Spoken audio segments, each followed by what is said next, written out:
है one who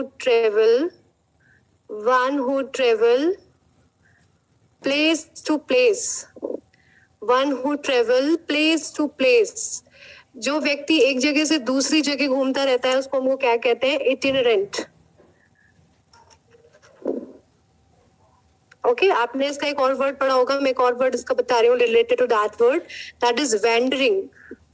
wandering का मतलब क्या होता है? इधर उधर फिरना। ठीक है, तो प्रीमोनिशन का मतलब हो गया चेतावनी देना, इटिनरेंट का मतलब हो गया वैंडरिंग या इधर उधर फिरना। Now the third word is ostentation. Ostentation guys, what is meaning of ostentation? Ostentation का मतलब होता है प्रिटेंशन, प्रिटेंशन और पॉम्प। आप जानते हो ना, pretension is a word which comes from pretend. सभी लोग प्रीटेंड का मतलब जानते हो और अभी सभी ने प्रीटेंड वर्ड सुना हुआ है। प्रीटेंड का मतलब होता है बहानेबाजी करना, तो ऑस्टेंटेशन का मतलब वहीं से लिया गया है, दैट इज प्रिटेंशन। तो आप सभी जानते हो कि ऑस्टेंटेशन का मतलब होता है आप उस तरीके का बिहेव कर रहे हो जैसे आप एक्चुअली में नहीं हो। ठीक है, तो बिहेव लाइक दैट, मतलब आप उस तरीके का बिहेव शो करते हो जैसे आप एक्चुअली में नहीं हो, एक तरह से प्रीटेंड करना। ठीक है, जो आप नहीं हो आप वो दिखा रहे हो। ठीक है, that is called ostentation behaviour. तो इसको आप स्पीकिंग में यूज करते हो ना, you always show N ostentation behaviour. Okay, now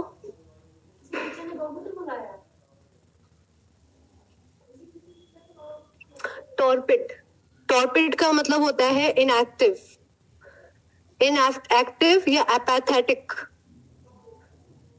okay, तो टॉर्पिड का मतलब क्या होता है? इनएक्टिव मतलब जैसे आप बहुत ज्यादा जब फंक्शन नहीं करते हो, है ना, बहुत ज्यादा लेजीनेस आ जाना, है ना, आप जब एक्टिव नहीं होते हो, मतलब जब एक्टिव नहीं हो, that's mean inactive, torpid. Okay, और एक बहुत अच्छा वर्ड मैंने लिखा है लास्ट में, एपैथेटिक।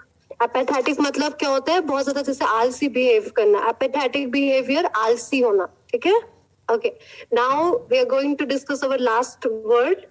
अभी हम लोग सिर्फ 5 वोकैब्स लेके चल रहे हैं, फिर हम 10 वोकैब्स भी डिस्कस करेंगे क्लास में। Now our fifth word is and the last word is that is propitious. That is propitious. Okay, एक second, that is propitious. Guys, what is meaning of propitious? इसका मतलब होता है advantageous. Okay, the meaning is that advantageous, या आप कह सकते हो ऑस्पिशियस। बहुत अच्छे वर्ड्स लिख रही हूँ ये, प्रोपिटियस, एडवांटेजियस, ऑस्पिशियस एंड ऑपर्चून। ऑपर्चून, इन सब का मतलब क्या होता है गाइस? आप लिख सकते हो बेनिफिशियल, और इन सब का एक ही मतलब होता है बहुत ज्यादा एडवांटेज का मतलब आप समझते हो ना, जो कोई चीज आपके लिए बहुत फायदेमंद होती है ना। मैं कहूँ this thing is very properties for you, या मैं कहूँ this medicine is very properties for your health, मतलब ये दवाई जो है वो आपकी हेल्थ के लिए बहुत ज्यादा एडवांटेजेस है। ऑस्पिशियस है, ये वर्ड तो सबने सुना है ना, ऑस्पिशियस, जिसको हम कहते हैं ना, एक वर्ड आता है बहुत अच्छा, शुभ। कोई चीज आपके लिए बहुत शुभ है, जैसे मैं कहती हूँ ना ये बहुत ही शुभ टाइम है, we can say in English ना ऑस्पिशियस टाइम, है ना। ओके, तो ये हमने 5 जो टॉप वर्ड्स थे वो डिस्कस किए, सारे प्रीवियस ईयर वर्ड है, और आपकी यही कोशिश होनी चाहिए कि एक साथ आप कई सारे वर्ड्स के मीनिंग को जानो, तब जाके आपका टाइम अच्छे से यूटिलाइज होता है। ओके, नाउ जैसे कि हमने टेंसेस को पार्ट 1 में डिस्कस हमने किया, हम लोग रूल नंबर 7 तक डिस्कस कर चुके थे। Now we are going to discuss our rule number 8।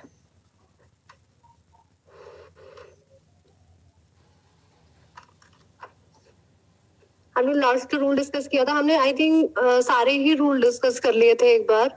Present indefinite का डिस्कशन चल रहा था, और हमने जो लास्ट रूल डिस्कस किया था वो डिस्कस किया था शेड्यूल्ड टाइम के ऊपर। मैं एक बार आपको रूल और रिवाइज करा देती हूँ, फिर हम उससे आगे मूव ऑन करते हैं। जैसे कि हमने डिस्कस किया था प्रेजेंट इंडेफिनिट के बारे में, अभी हमारा यही डिस्कशन चल रहा था, प्रेजेंट इंडेफिनिट टेंस। ओके, तो प्रेजेंट इंडेफिनिट टेंस में जो हमने डिस्कस किया था our last rule, that is rule number 7.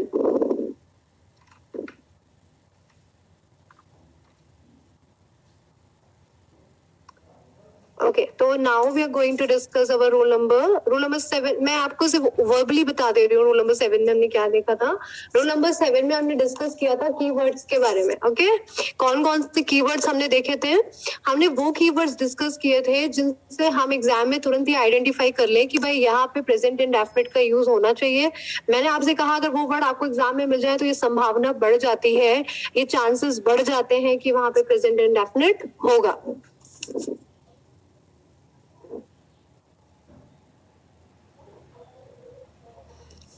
वहां पे चांसेस बढ़ जाएंगे कि वहां पे प्रेजेंट इंडेफिनिट का यूज होगा। Okay, so now let's start the rule number 8 discussion. What is rule number 8? मैं आपको बताऊं, जैसे मैंने आपसे कहा planned scheduled action, planned scheduled action. Okay, तो ये क्या होता है? Plan scheduled action in the for the future, ये भी आप लिखना फॉर फ्यूचर, यानी भविष्य के होने वाले जो भी शेड्यूल्ड एक्शन है जो पहले से तय है। ठीक है, ऐसे कार्य या ऐसे एक्शन जो पहले से प्लान्ड होते हैं, पहले से शेड्यूल होते हैं फ्यूचर के, उन सारे टेंसेस को हम किस में बनाते हैं गाइस? हम इसको यूज करते हैं प्रेजेंट इंडेफिनिट टेंस में। आई थिंक हम बहुत सारे लोग ये सरप्राइज होंगे ये सुन के कि यार आप तो बात फ्यूचर एक्शन के बारे में कर रहे हो और आप यहाँ कह रहे हो कि हम प्रेजेंट इंडेफिनिट का यूज करेंगे, जबकि अभी तक तो हम पढ़ते आ रहे हैं कि यार अगर कोई फ्यूचर का कोई एक्शन या इवेंट है तो उसको हम किस में बनाएंगे? प्रेजेंट इंडेफिनिट में बनाएंगे। यही पढ़ा है ना आप सबने? लेकिन आप ध्यान तो दो, मैंने यहाँ पर फ्यूचर एक्शन के अलावा इसके पहले क्या वर्ड यूज किया है? मैंने आपको बोला प्लान्ड एंड शेड्यूल्ड एक्शन। आप समझते हो प्लान्ड एंड शेड्यूल्ड का मतलब? प्लान्ड और शेड्यूल्ड का सीधा सा मतलब है अगर कोई प्लान एकदम से कोई इवेंट डिसाइड नहीं हुआ, वो पहले से निश्चित था, वो पहले से डिसाइड था कि ये होना है। ठीक है, चलो अभी मैं ज्यादा टाइम वेस्ट नहीं करती हूँ, आपका एग्जाम्पल लेती हूँ सीधा। जैसे मैंने आपसे कहा the PM arrives Jaipur tomorrow. Okay, PM arrives Jaipur tomorrow, यानी आप देख रहे हो ये भविष्य के योजनाबद्ध कार्य ही तो है। क्या योजनाबद्ध कार्य है भाई? PM ने जयपुर को जाना है, मतलब PM को जयपुर कल जाना है। आप मुझे बताओ, क्या प्राइम मिनिस्टर्स वगैरह जहाँ पे भी जाते हैं क्या वो अचानक से प्लान बनते हैं? क्या उनके प्लान सडनली बन जाते हैं कि भाई उठाओ और चल दो? नहीं ना, वो सब लोग एक पूरे प्लान और शेड्यूल के अंदर काम करते हैं, एक पूरी योजना के अंदर काम करते हैं। तो ऐसे फ्यूचर के एक्शन जो किसी योजना के अंदर होते हैं उनको हम सबको प्रेजेंट इंडेफिनिट में बनाते हैं। आप देख रहे हो यहाँ पे कितना क्लियरली प्रेजेंट इंडेफिनिट का यूज दिख रहा है, अराइव्स। ओके, यानी क्या वर्ब में SEIS का यूज दिख रहा है, that is use of present. अगर एग्जाम में तुमको ये मिल जाए लिखा हुआ the PM will arrive Jaipur tomorrow, मैं आपको बता दूं मोस्ट ऑफ द स्टूडेंट यही गलती करेंगे कि the PM will arrive Jaipur. अब यहाँ पे टुमारो लिखा है, दैट्स मीन विल अराइव उनके हिसाब से बिल्कुल सही होगा। बट आपने ये नहीं सोचा, आप ये सोचो कि क्या एग्जामिनर इतना बेवकूफ है वहां पर कि आपको इतना सिंपल सा सेंटेंस दे देगा एक फ्यूचर का टुमारो लिखकर और आपको बोलेगा इसमें एरर ढूंढो, है ना? तो ये सोच लेके आपको नहीं चलना है भाई। टुमारो देखकर आपको डिसाइड नहीं करना है कि ये फ्यूचर होगा, आपको इसकी मीनिंग के ऊपर जाना है। और मीनिंग क्या कहता है? ये मीनिंग ये कहता है कि ये प्लान्ड एक्शन है। ओके, तो व्हाट इज प्लान्ड एक्शन? जो पहले से डिसाइड होता है, दैट्स मीन आपका ये जो स्ट्रक्चर है वो बिल्कुल गलत है, ये स्ट्रक्चर बिल्कुल सही है। ठीक है, तो मैं आपको 2 क्लासेस से कहती आ रही हूँ कि जब भी कोई सेंटेंस आपके सामने हो, पहले आप उसकी हिंदी निकालो, ट्रांसलेट करो पहले क्या कह रहा है, क्या मीनिंग है उसका। Next example is she goes to England for her higher studies next month. आप मुझे एक बात बताओ, जब भी कोई हायर स्टडीज के लिए जाता है क्या तो सडनली उसका प्लान होता है? तुरंत उसने अपना 12th खत्म किया और तुरंत हायर स्टडीज के लिए वो निकल गया? आप सोचो कि हायर स्टडीज के लिए पहले तो फाइनेंशियल अरेंजमेंट करना होता है, प्लानिंग बनानी होती है, तो कहीं ना कहीं एक योजना बनानी होती है, हमें एक पूर्व योजना बनानी होती है जिसको हम कहते हैं प्री प्लान्ड। तब जाके आप कहीं बाहर पढ़ने के बारे में सोच पाते हो। तो यानी यहाँ पर किसका इस्तेमाल होगा? Present indefinite. आपको दिख रहा है गोज लिखा हुआ है। अगर यहाँ पे आपको क्या गलती मिली होती, एग्जामिनर आपको क्या करता है? She will go to England, तो ये बिल्कुल गलत होता है ग्रामेटिकल के हिसाब से और ग्रामर के हिसाब से। ओके, आई थिंक सबको ये क्लियर हो गया होगा कि अगर प्लान्ड और शेड्यूल एक्शन के बारे में बात करेंगे तो हम उसको किस में लेके जाएंगे, प्रेजेंट इंडेफिनिट टेंस की तरफ. Okay, now our last present indefinite rule is rule number 9. और इसके बाद हमारा present indefinite खत्म. तो what is rule number 9? ये ट्रिक्स है. देखो, मैं इसलिए मैंने, आप सोचो कि इतने सारे रूल्स हो गए, आप ये भी तो देखो ना कि रूल्स को हमने कैसे छोटे छोटे पार्ट्स में डिवाइड किया हुआ है ताकि आपको अच्छे से समझ में आ जाए, कोई कंफ्यूजन रहे ही ना. अब आप देखो, कोई भी सेंटेंस अगर हेयर एंड देयर से स्टार्ट होता है, अगर कोई सेंटेंस आपका हेयर और देयर से स्टार्ट हो रहा है तो ये चांसेस है कि वो सेंटेंस प्रेजेंट इंडेफिनिट में ही होगा. अब कैसे होगा, ये तो आपने छोटी सी ट्रिक लिखी कि भाई the sentence which start from here and there we always use present indefinite.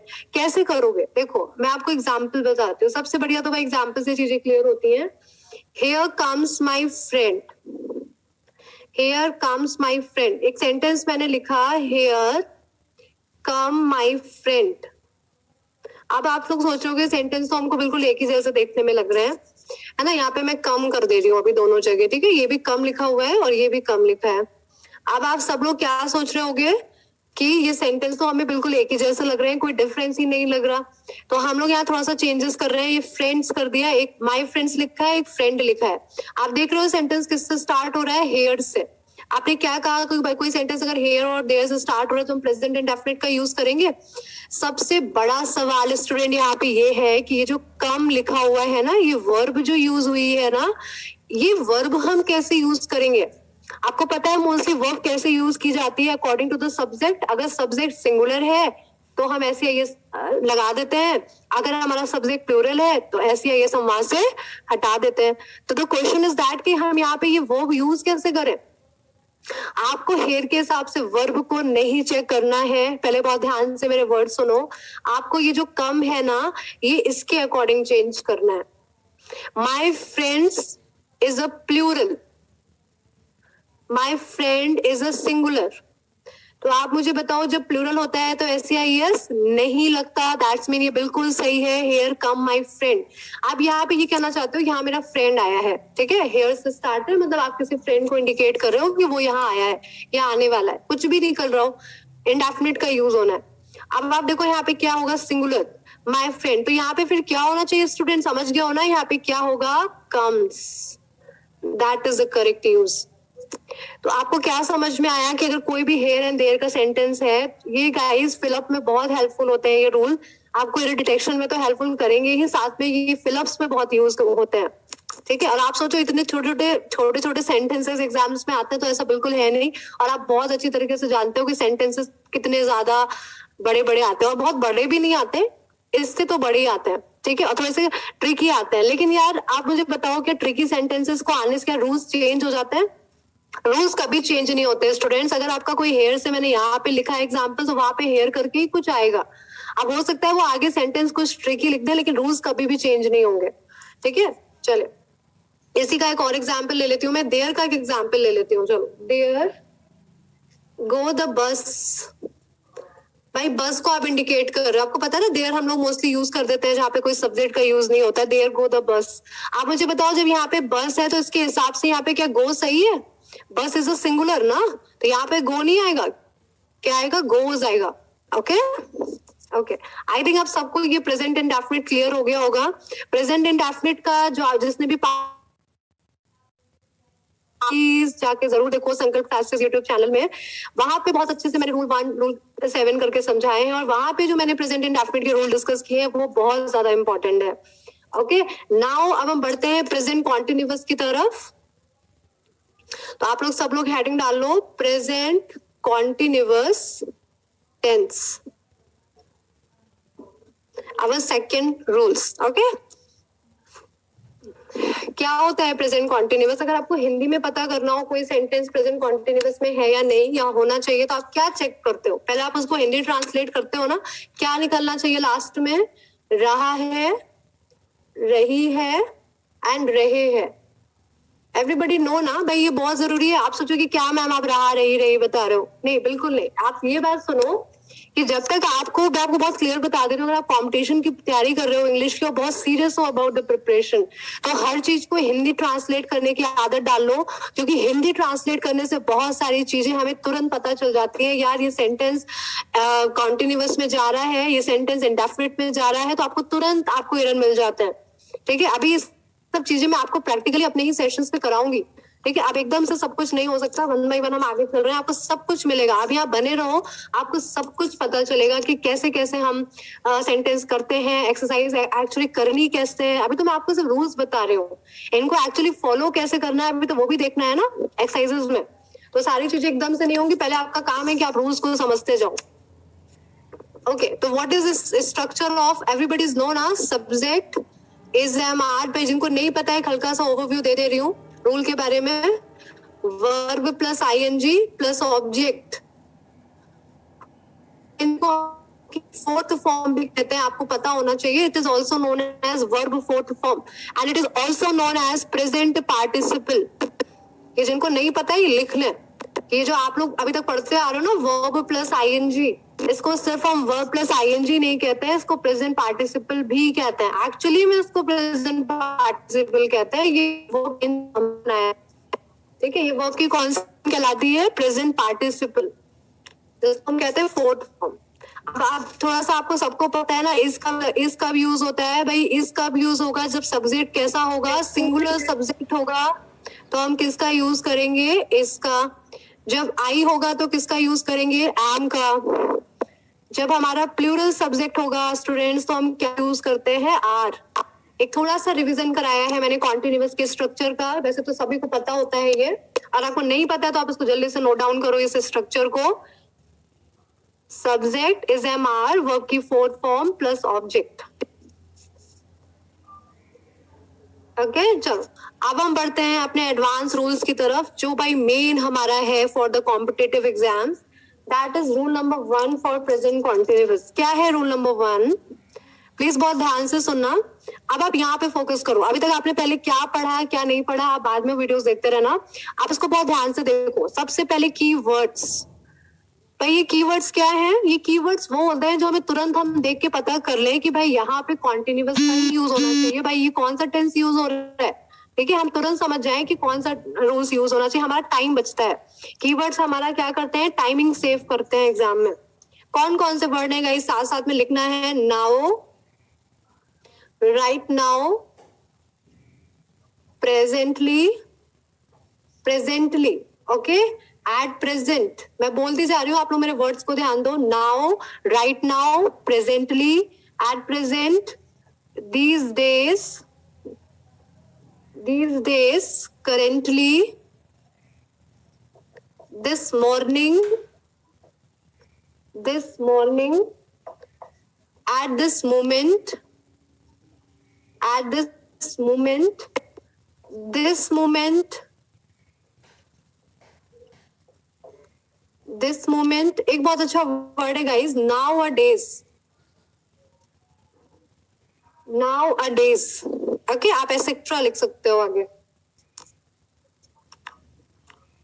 तो ये वो कीवर्ड्स हैं जिनको देख के हम तुरंत पता कर सकते हैं कि भाई प्रेजेंट कॉन्टिन्यूअस का यूज हो रहा है या नहीं हो रहा है।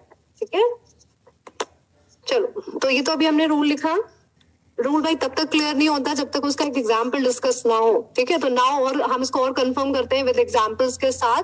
कीवर्ड्स आप लोग वीडियो पॉज करके लिख लेना, बाद में लिख लेना। ठीक है,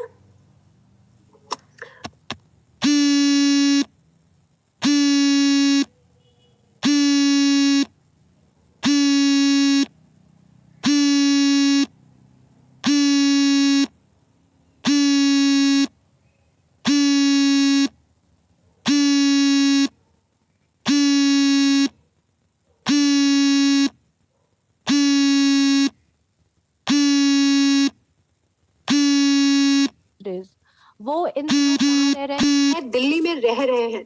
आप सोचो, जब आपने इसकी हिंदी निकाली तो भी रहा है, रही है, आ रहा है, आपने उस तरीके से भी पता कर लिया कि यहाँ पे कौन सा टेंस यूज होना है, प्रेजेंट इंडेफिनिट यूज होना है। दूसरा तरीका गाइस क्या है कि आपने दीज डेज देखा ना, these days मिला ना आपको कीवर्ड, आपने these days देखे आप समझ गए, आपको कुछ भी हिंदी निकालने की जरूरत नहीं, आपने देखा कि भाई स्ट्रक्चर कैसा है, कॉन्टिन्यूअस में गया है, बस आपको चेक करना है कि कॉन्टिन्यूअस में भी वर्ब सही यूज हुई है कि नहीं, आर यूज हुई है, सब्जेक्ट क्या है, प्लूरल, सही है ना। कभी कभी यहाँ पे ऐसे दे देते हैं इज, तो आप सोचो कॉन्टिन्यूअस यूज हुआ है तो सही है, बिल्कुल नहीं। अभी आपको एक और चीज चेक करनी है, क्या वर्ब का यूज सही है, भाई इज तो नहीं आ सकता ना, दे के साथ क्या यूज होता है,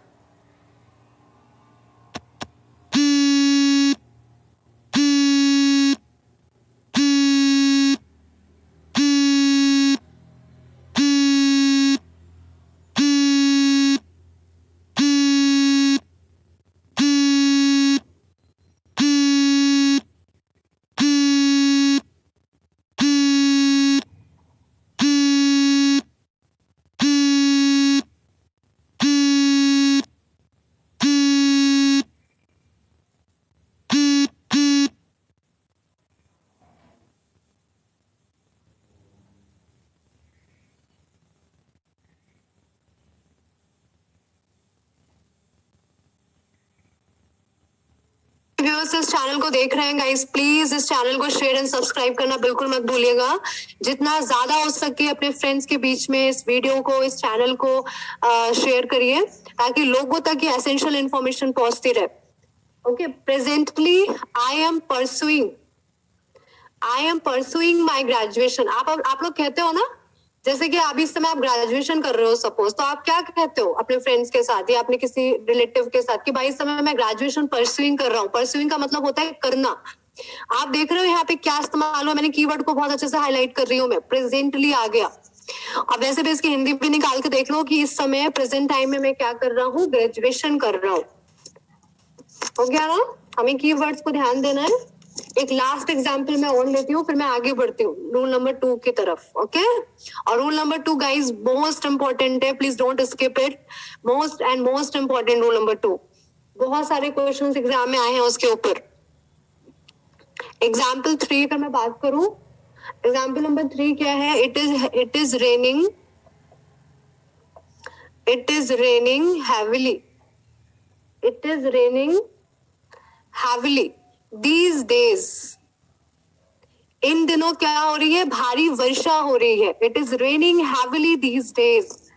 मैं हिंदी भी बोल रही हूँ ना साथ में, इन दिनों क्या हो रही है, these days का मतलब इन दिनों क्या हो रही है, भारी वर्षा हो रही है। हैविली मतलब होता है भारी वर्षा। देखो यहाँ पे स्ट्रक्चर देखो सेंटेंस का, इट इज रेनिंग, करेक्ट है ना। इसका यूज चेक करो, करेक्ट है ना। इज आया है क्योंकि यहाँ पे सिंगुलर सब्जेक्ट है। ओके, एक और example, and this is the last example. Nowadays population increases day by day। population increases day by day। आप लोग मुझे बताओ क्या सेंटेंस सही है?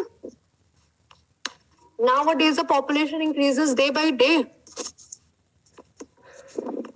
क्या ये सेंटेंस सही है? बिल्कुल सही नहीं है, क्योंकि जब हम कीवर्ड्स पे गए तो हमने देखा यहाँ पे nowadays लिखा हुआ है। अब आप बताओ, जब मैं nowadays का यूज कर रही हूँ तो मैं कैसे कह दूंगी कि पॉपुलेशन इंक्रीजेस हो रही है? मुझे कहना क्या है, मुझे यूज करना है कॉन्टिन्यूअस का। तो मैं क्या बोलूंगी, पहली बात आप इसकी हिंदी निकाल सकते हो। nowadays का मतलब होता है आजकल। आजकल पॉपुलेशन क्या हो रही है, दिन प्रतिदिन बढ़ती जा रही है। तो आप इसको जा रही है ना, दैट से जा रही है, जा रहा है, तो क्या आएगा, nowadays population are increasing. Population है ना, मैंने पॉपुलेशंस नहीं लिखा इसलिए मैं यहाँ पे इज लिखूंगी। Population is increasing day by day. Guys clear हो गया ना? देखो मैंने पहले आपको गलत सेंटेंस भी लिख के दिखाया, इस तरह से गलतियां आती हैं। अभी हम टेंसेस की एक्सरसाइज डिस्कस करेंगे अपने अगले सेशन में। तो nowadays population is increasing day by day।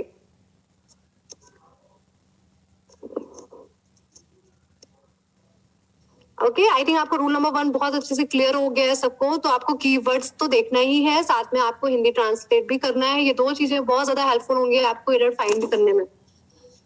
Okay, now the rule number 2, the most important rule number 2। What is rule number 2? आपको पहले ये समझना है कि कुछ वर्ब्स, फ्यू वर्ब्स ऐसे होते हैं आर नॉट जनरली यूज्ड। अभी मैं इंग्लिश में लिख रही हूँ, जो हिंदी मीडियम के स्टूडेंट्स देख रहे हैं मैं उनसे कहना चाहूंगी कि मैं अभी हिंदी में भी बोलूंगी, तो जिनको इंग्लिश में नहीं समझ में आता है वो हिंदी में भी सुनेंगे, लेकिन पहले मुझे इंग्लिश में लिखने देना, थोड़ा सा पेशेंट रखना है आपको, तो प्लीज थोड़ा सा पेशेंस रखिए। मैं अभी सब में बोल रही हूँ, थोड़ा सा आपको रुकना है। Few verbs are not generally used in verb fourth form और प्रेजेंट पार्टिसिपल। कुछ ऐसे वर्ब होते हैं जिनको हम वर्ब की फोर्थ फॉर्म में यूज नहीं कर सकते, या हम वर्ब आईएनजी का यूज उन वर्ब के साथ नहीं कर सकते। हिंदी मीडियम वाले क्या लिखेंगे, कुछ ऐसे वर्ब होते हैं जिनको हम वर्ब आईएनजी फॉर्म में नहीं रख सकते। ठीक है, अब आप सोचोगे मैं कौन से वर्ब की बात कर रही हूँ। चलिए अब हम उन वर्ब को नोट डाउन करेंगे पहले कि आखिर वो कौन से वर्ब हैं जिनका हम आईएनजी फॉर्म जनरली यूज नहीं करते हैं। आते हैं see, hear, feel, remember, hate, hope, believe, विश्वास करने वाला believe. Okay, understand, think, appear, like, dislike,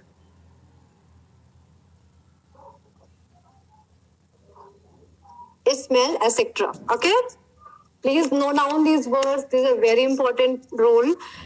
कुछ वर्ब ऐसे हैं जिनको हम आईएनजी फॉर्म में यूज नहीं करते। गाइस मैंने आप सोचो कि क्या इतने ही है और नहीं हो सकते, मैं आपको बता दूं यही रिपीट होते हैं एग्जाम में। बहुत क्लियर बोल दे रही हूँ, एग्जाम में यही रिपीट होते हैं, इन्हीं को अच्छे से कर लो, वही बहुत है। ठीक है, अगर आपको एग्जाम में इनका आईएनजी फॉर्म दिखे ना तो समझ जाना, क्या समझ जाना कि भाई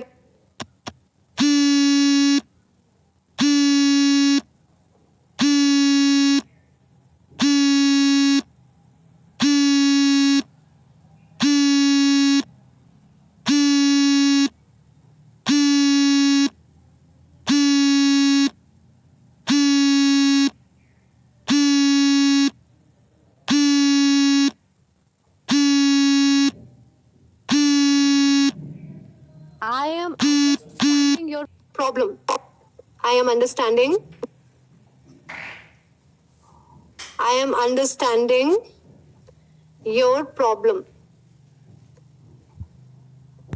बताओ, I am understanding your problem. क्या आप ऐसे कभी बोलते हो क्या मैं आपकी प्रॉब्लम समझ रहा हूँ? यार बोलने को तो तुम कुछ भी बोलो, है ना, कोई फर्क उससे पड़ता नहीं है। हम बोलने में कितनी सारी गलतियां करते हैं हमें तो उसका अंदाजा भी नहीं है, लेकिन ग्रामर में हर चीज नहीं चलती है। I am understanding your problem बिल्कुल नहीं होता है, ये स्ट्रक्चर ही सेंटेंस का गलत है। अंडरस्टैंडिंग का मतलब, अब मैं आपको बताऊंगी ऐसा क्यों होता है, ये भी बताऊंगी। अभी मैंने आपको रीजन नहीं बताया कि हम क्यों इन वर्ब के साथ आईएनजी नहीं लगाते। तो ये स्ट्रक्चर सेंटेंस का क्या हो गया गाइस, बिल्कुल गलत हो गया। क्या होगा, I understand your problem, I understand your problem. आप यही कहते हो ना, मैं आपकी प्रॉब्लम समझता हूँ, आई अंडरस्टैंड योर प्रॉब्लम। यानी आप ये कह सकते हो कि इस सेंटेंस को आप कॉन्टिन्यूअस में नहीं बना सकते। भाई वर्ब ना यूज होने का मतलब क्या है कि वो सेंटेंस कॉन्टिन्यूअस में ही नहीं बन सकता, है ना। मैं आपकी प्रॉब्लम समझता हूँ, ये बिल्कुल सही है और यही बोला जाता है generally, I understand your problem. मैं इसका रीजन बताऊंगी, थोड़ा सा पेशेंस रखो, मैं बताती हूँ कि ऐसा क्यों होता है कि हम इसको अंडरस्टैंडिंग नहीं लिखते हैं। ठीक है, चलो एग्जाम्पल नंबर 2, मैं आपसे क्या कहूं, I am hearing a noise, I am hearing a noise outside, I am hearing a noise outside. अब आपने रूल के अकॉर्डिंग आप तुरंत समझ गए यहाँ पे गलती क्या है। भाई हियरिंग नहीं आएगा, हियरिंग नहीं आएगा मतलब कॉन्टिन्यूअस फॉर्म नहीं आएगा। क्या बनेगा guys, I hear a noise, I hear a noise outside. या भी लिख सकते हो I hear a noise from outside ना, ये बिल्कुल करेक्ट है, ये स्ट्रक्चर सेंटेंस का बिल्कुल करेक्ट है। Okay, I hope everybody understand it. I understand your problem. I am hearing a noise outside and I hear a noise outside. Okay? Okay, चलो एक एग्जाम्पल और लेते हैं, फिर मैं आपको बताती हूँ ये हम क्यों कर रहे हैं ऐसा। आप लोग काटते भी जाना, ये वाला गलत है, दूसरा वाला सही है स्ट्रक्चर, ठीक है। I am not believing you. ऐसे कभी बोलते हो क्या? I am not believing you, नहीं बोलते ना। आप क्या बोलते हो? I do not believe you. I do not believe you. आप ये कभी नहीं कहते I am not believing you, ठीक है। ओके, आई थिंक सबने ये नोट डाउन बहुत अच्छे से कर लिया होगा। ये भी समझ में आ गया भाई, आप लोग ये समझ गए कि अंडरस्टैंडिंग लगाते नहीं है, बट क्यों नहीं करते हैं भाई, ये भी तो समझना है ना। What is the logic behind it, कि हम क्यों नहीं करते ऐसा। चलिए अब हम एक लॉजिक पे आते हैं। आप लोग प्लीज मेरे साथ नोट डाउन करते जाया करो ताकि वो कोई छूटे नहीं ना। समझने को तो आप बाद में भी समझ सकते हो, लेकिन लिखना जरूरी है, नोट्स बनाना बहुत जरूरी है साथ में। देखो मैंने आपको अभी बोला था अंडरस्टैंड। आप ये देखो एक्चुअली होता क्या है स्टूडेंट्स, अंडरस्टैंडिंग लिखने से और अंडरस्टैंड लिखने से इनके मीनिंग्स में फर्क आ जाता है। क्या फर्क आ जाता है? जैसे अभी आपने क्या बोला कि मैं तुम्हें समझता हूँ। आप समझते हो ना, आप किसी को, आप इसको वर्ब के रूप में यूज करना चाहते हो, जबकि अंडरस्टैंडिंग का मतलब होता है आपकी समझ, है ना। ये एक्चुअली एडजेक्टिव है। अंडरस्टैंडिंग ना is not a verb here, ये एक एडजेक्टिव की तरह बिहेव कर रहा है, ये आपकी विशेषता बता रहा है। और अंडरस्टैंड होता है वर्ब। जैसे मैं कहूँ कि भाई, जैसे ये भाई 4 स्टूडेंट बैठे हैं, मैंने कहा कि ये जो सेकंड स्टूडेंट है ना, इसकी अंडरस्टैंडिंग बहुत अच्छी है। तो आप मुझे बताओ कि अंडरस्टैंडिंग अच्छी होना या उसकी समझ अच्छी होना और किसी को समझना, क्या ये दोनों वर्ड हिंदी में अलग अलग नहीं है? थोड़ा डेप्थ में जाने की कोशिश करो और सोचो इस बारे में। आप कहना क्या चाहते हो? आप तो ये कहना चाहते हो ना कि भाई मैं तुम्हारी प्रॉब्लम समझता हूँ। आप तो समझते हो ना, समझने के सेंस में यूज करना चाहते हो, समझना। और ये होता है समझ, यानी your capability of understanding something. तुम्हारी कितनी क्षमता है किसी चीज को समझने की। तो यार वो वाला समझ अलग है, ये समझना अलग है। तो आप यहाँ पे अंडरस्टैंडिंग नहीं लिख सकते।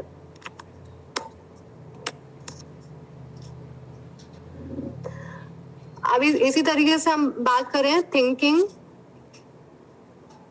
और थिंक।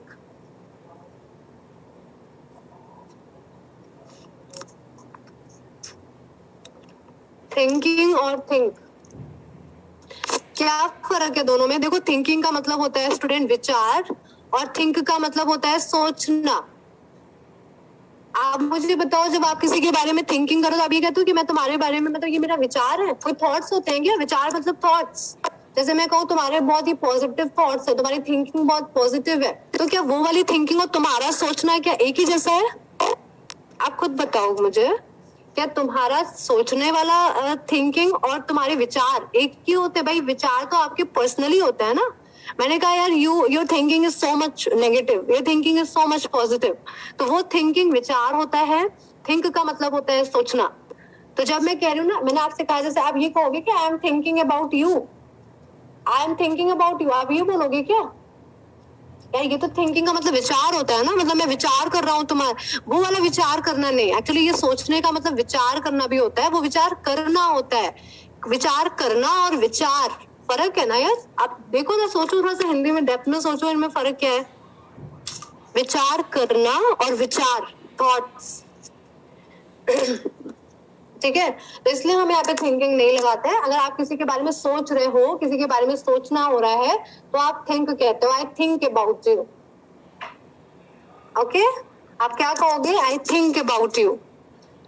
वैसे ही हियर और हियरिंग में फर्क होता है। गाइस लिखते जाना, मैं थिंक और थिंकिंग के बारे में बता चुकी हूँ। उनके मीनिंग, एक्चुअली मीनिंग में फर्क आ जाता है, इसलिए हम उसमें आईएनजी नहीं लगाते, सीधा सा लॉजिक है। हियर का मतलब होता है सुनना। अगर आप सुनने के सेंस में हियरिंग अगर हियर लगाना चाहते हो तो आपको हियर लिखना पड़ेगा। हियरिंग का मतलब होता है सुनवाई करना। क्या मतलब होता है? सुनवाई करना। तो आप यार, आपने कहा कि मुझे बाहर से शोर सुनाई दे रहा है, तो क्या आप सुनवाई कर रहे हो यहाँ पर? ये आता है जजेस के लिए। जजेस जानते हो ना, जैसे हमारे जो सुप्रीम कोर्ट के जज होते हैं, मैंने एक सेंटेंस यहाँ पे लिखा, द जजेस is hearing that murder case, that murder case. अब आप बताओ यहाँ पे क्या हियरिंग नहीं आएगा? मैंने आपसे कहा ना आईएनजी नहीं लगता, बट आप यहाँ पे देखो तो मीनिंग क्या है। मैंने आपसे पहले ही बोल रखा है मीनिंग पे जाना बहुत जरूरी है। यहाँ पे सुनना नहीं हो रहा है, ये सुनवाई के सेंस में आ रहा है। भाई जजेस क्या करते हैं, केस की सुनवाई करते हैं, दैट मीन यहाँ पे भाई हियरिंग सही है। अब तुम लोग पता है, ये मैं आपको बता दूं, एग्जाम में सवाल आया है ये एकदम सेम हियरिंग के ऊपर। तो अगर आपको आप खुद कुछ सुन रहे हो, आप देखो क्या मैं कुछ मेरे कुछ सुनने के बारे में बात हो रही है या यहाँ पे कोई सुनवाई के बारे में बात हो रही है। यार इतना तो सेंटेंस पढ़ के आइडेंटिफाई हो ही जाता है ना कि एक्चुअली में बात किस बारे में हो रही है। इतना तो आप कर ही सकते हो। ठीक है, अब देखो मैं आपको दोनों सेंटेंस एक पैरलर में लिख दे रही हूँ। यहाँ पे मैंने एक पहले सेंटेंस लिखा था ना, I hear a noise, I hear a noise from outside.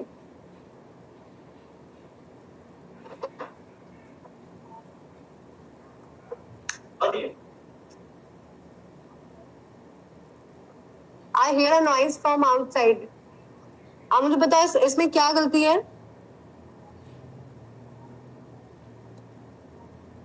I hear a noise from outside. आप देखो सही है ना, मैं दोनों सेंटेंस अपनी जगह सही है। यहाँ पे hear a noise, यहाँ पे शोर को सुनने की बात हो रही है, और यहाँ पे जजेस को केस सुनवाई की बात हो रही है। तो यहाँ पे मीनिंग जा रहा है सुनवाई, यहाँ पे जा रहा है सुनना।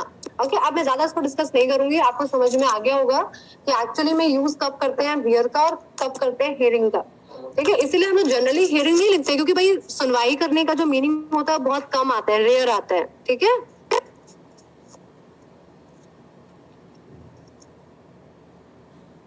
अब जैसे अगर मैं आपसे यही कहूँ कि your thinking is very positive, तब तो थिंकिंग लगाओगे ना, your thinking is very positive. अब आप कह दोगे कि मैम आपने तो बोला था कि थिंक में आईएनजी नहीं लगता है, तो हम आईएनजी नहीं लगाएंगे थिंक में। नहीं यार, आप मीनिंग तो देखो पहले, यहाँ पे थिंकिंग के सेंस में यूज हुआ है। आपने कहा तुम्हारे विचार बहुत पॉजिटिव हैं, तो योर थिंकिंग इज करेक्ट। अभी आप वहां पे कह रहे थे I am thinking about you, तो वहां पे थिंक था सोचना, यहाँ पे है विचार करना। तो ये है एडजेक्टिव, वो था वर्ब। थोड़ा सा प्लीज इसको ध्यान दो, आपको अच्छे से समझ में आ जाएगा। अगर किसी को कोई डाउट होता है तो प्लीज आपके पास व्हाट्सएप ग्रुप है, आपके पास कमेंट बॉक्स है, आप उसमें कमेंट करके भेजो कि मैम ये भी रूल नंबर 2 क्लियर नहीं है, और एग्जांपल्स के साथ इसको क्लियर करो। वैसे समझ में आ गया है कि हम कब आईएनजी लगाएंगे और कब नहीं, क्योंकि मीनिंग का फर्क पड़ता है। ठीक है ना, चले now we are going to rule number 3, unfavourable habits. Present continuous का रूल नंबर 3 क्या है guys? Unfavourable habits. Unfavourable habits का मतलब जब आपकी कुछ अनफेवरेबल हैबिट्स के बारे में बात होगी, जो हैबिट्स आपके फेवर में नहीं है। ठीक है, आप कह सकते हो negative.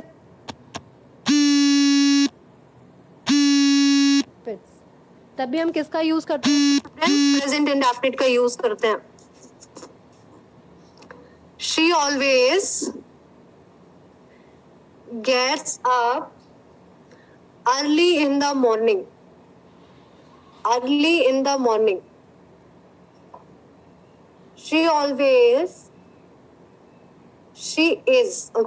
always getting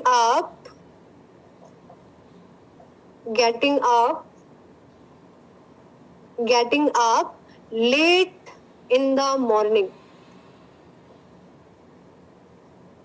Please student think about, read these two sentences and think about it कि क्या इसमें कह रहा है। अर्ली इन द मॉर्निंग, मैंने कहा कि वो रोज सुबह जल्दी उठता है। आप मुझे खुद बताओ क्या ये नेगेटिव हैबिट है? नहीं। ये जो ऊपर वाले लिखा है ना sentence, this indicate your positive habit. तो मैंने आपको जब प्रेजेंट इंडेफिनिट पढ़ाया था, वहां पे प्लीज जाके देखना, जब मैंने आपसे कहा था कि जब हम किसी नॉर्मल हैबिट्स के बारे में बात करेंगे, पॉजिटिव हैबिट्स